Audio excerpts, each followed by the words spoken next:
Well, I'm just an absent-minded professor, and I'm certainly no mentalist like the amazing Kresge, and I'm certainly not in the same brain echelon as Lamont Cranston, that 1930s radio show vigilante, the Shadow, who could peer inside the minds of others and decipher their thoughts. But I do know, or beyond a shadow of a doubt, what's on your mind.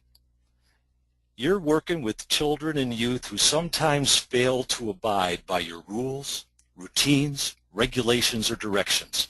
And back in the day, I too struggled with these same student actions. I was highly motivated, but unfortunately not fully prepared for the task to which I was assigned, working with kids with severe behavioral issues. Now please note that I do not compare working with our kids to being on the attack against them.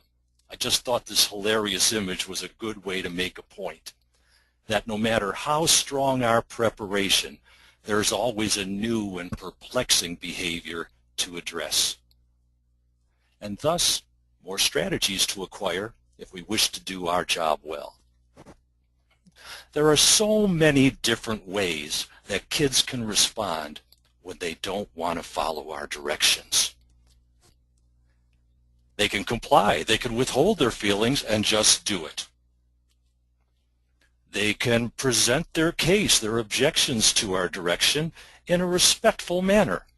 Now, I'm cool with these first two.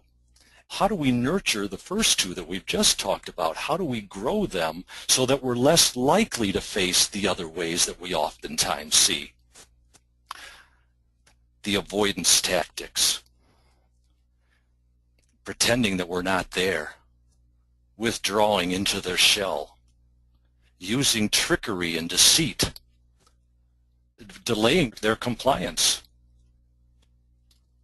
completing the required action in a barely passable manner, or meeting the letter of the law but not the intent of what we directed.